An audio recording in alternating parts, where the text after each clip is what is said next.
Hello friends, yoga studio में आपका स्वागत है। आज हम अस्थमा या दमा के विषय में बात करने जा रहे हैं। तो चलिए फ्रेंड्स, सबसे पहले हम ये जानते हैं कि अस्थमा क्या है। अस्थमा में जो आपकी श्वास नली है वो बाधित होने लगती है, संकुचित होने लगती है, जिसके कारण आपकी जो छाती में है वो भारीपन का अनुभव होता है और सांस जब आप लेते हैं तो सीटी जैसी आवाज़ आपको सुनाई देती है। और जब आप लोग सोते हैं, जिनको भी अस्थमा या दमा होता है उनको सोने में दिक्कत महसूस होती है, थकान अधिक लगती है, किसी को या तो बहुत ज़्यादा बलगम होता है या फिर बहुत से लोगों को सूखी खांसी की प्रॉब्लम होती है। तो ये अस्थमा होने से हमें ये सब दिक्कत होती है। अस्थमा के कारण कौन कौन से हैं? अस्थमा जो है विभिन्न कारणों से हो सकता है। हालांकि अस्थमा का जो मुख्य कारण है वो पर्यावरण या वंशागत माना जाता है, लेकिन ऐसा जरूरी नहीं है। प्रत्येक व्यक्तियों के अस्थमा के अलग अलग कारण हो सकते हैं। जैसे कुछ लोग हैं वो घर की धूल, मिट्टी, डस्ट, उनकी वजह से उनको अस्थमा हो सकता है। बहुत से लोगों को सर्दी या फ्लू की वजह से अस्थमा हो सकता है, या उनको अन्य कोई अगर सांस संबंधी रोग पहले से है तो उसकी वजह से भी उनको अस्थमा हो सकता है। कुछ लोगों को ठंडी हवा जब चलती है तो उसकी वजह से भी सांस लेने में दिक्कत होती है और वो बाद में अस्थमा के शिकार होते हैं। कुछ लोगों को धुएं से परेशानी होती है, या हवा में जो पॉल्यूशन है, हवा में बढ़ता हुआ प्रदूषण भी अस्थमा का मेन कारण है। तो फ्रेंड्स, अस्थमा में क्या परहेज करें? अब हम ये जानते हैं कि अस्थमा में हमें क्या नहीं करना चाहिए, क्या नहीं खाना चाहिए। उन चीज़ों को जानना बेहद ज़रूरी है। अगर आप किसी प्रॉब्लम के शिकार हैं तो आपको उसको प्रॉब्लम को बढ़ाना नहीं है, उसको वहीं रोकना है, उसका इलाज करना है। तो अस्थमा में आपको किस चीज़ों का परहेज करना चाहिए? सबसे पहले फ्रेंड्स, आपको जो पैकेट बंद फूड होता है, अल्कोहल होता है या अचार है, जितना भी मतलब स्पाइसी चीज़ है, उनको आपको नहीं लेना है, अवॉइड करना है। आपको अस्थमा के जो पेशेंट होते हैं उनको मूंगफली भी नहीं खानी चाहिए, ठंडी चीज़ों का परहेज करना चाहिए, ज़्यादा तली हुई चीज़ें ना खाएं, उनके लिए ये दिक्कत हो सकता है इनको खाना। अस्थमा या दमा की ज़्यादा परेशानी है तो अपने डॉक्टर से सलाह जरूर लें। लेकिन अगर आपको थोड़ा बहुत दिक्कत महसूस हो रही है तो आप उसको घरेलू इलाज से कंट्रोल कर सकते हैं फ्रेंड। तो अस्थमा के लिए घरेलू इलाज क्या है जो बहुत ही अच्छा है? अदरक हर घर में पाया जाता है, हर कोई इस्तेमाल करता है। तो आप अदरक का पानी पी सकते हैं। अदरक का पानी है, कैसे पीना है फ्रेंड? अदरक को कूट लीजिए और उसको पानी में उबाल लें और सुबह उस पानी को पिए।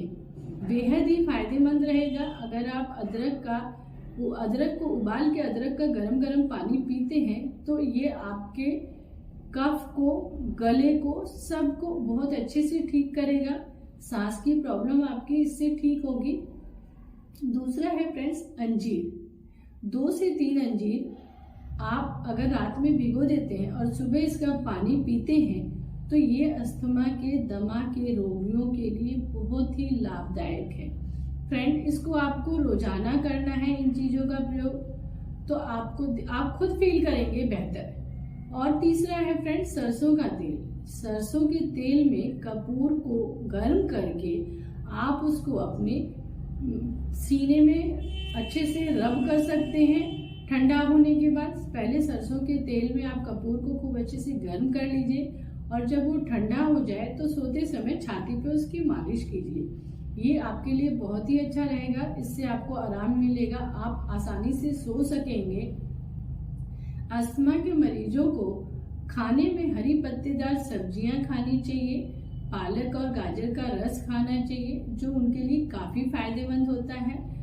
और अस्थमा के मरीजों को लहसुन, अदरक, हल्दी, काली मिर्च को अपने खाने में ज़रूर शामिल करना चाहिए और उनको हमेशा गुनगुना पानी का इस्तेमाल करना चाहिए। तो फ्रेंड्स, अगर अस्थमा में आप इन्हीं चीज़ों की सावधानियां रखते हैं या इन चीज़ों का उपयोग करते हैं तो आप अस्थमा से बच सकते हैं या अस्थमा का आपको अटैक नहीं पड़ेगा। बाकी आप अपने डॉक्टर की सलाह लीजिए। कुछ योगासन द्वारा भी आप अस्थमा को कंट्रोल कर सकते हैं। सबसे पहले क्या करना है, आराम से बैठ जाइए। आपका बैक बिल्कुल स्ट्रेट होना चाहिए, हाथ सीधे रखिए।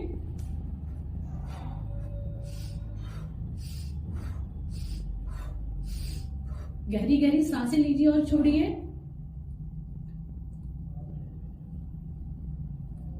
ऐसे आप 10 से 20 बार कर सकते हैं। और दूसरा है, आप इनहेल एक्सहेल करते हुए आगे आना है, इनहेल करते हुए पीछे जाना है। कैसे? इसको आप बैठ के भी कर सकते हैं, खड़े होके भी कर सकते हैं। कैसे करना है?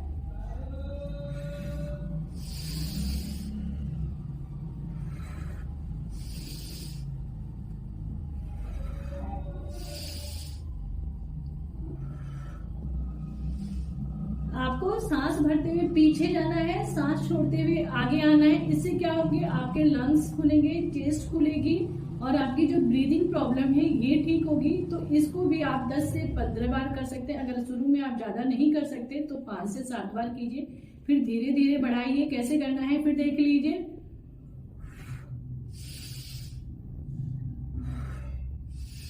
पूरा आपको हाथ पीछे फैलाना है ताकि आपका ये लंग्स चेस्ट सब ओपन हो सके। तो इसको आप 10 से 15 बार कर सकते हैं, ये आपके लिए बेहद ही फायदेमंद है। दूसरा, आपको प्राणायाम करना है। उसके लिए क्या करना है, आप कहीं भी बैठ के, बेड पे बैठ के, नीचे बैठ के, बिल्कुल सुखासन में बैठ के जैसे बैठते हैं। उसके बाद आपके दोनों हाथ घुटने पर होंगे।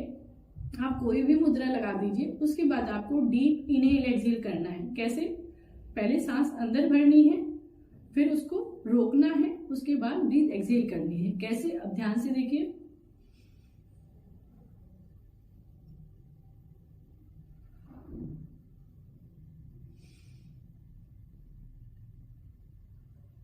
आपको सांस छोड़नी है तो मुंह को गोल करते हुए नाक से इनहेल करना है और मुंह से एक्सहेल करना है। तो फ्रेंड्स, ये सब ध्यान रखिएगा।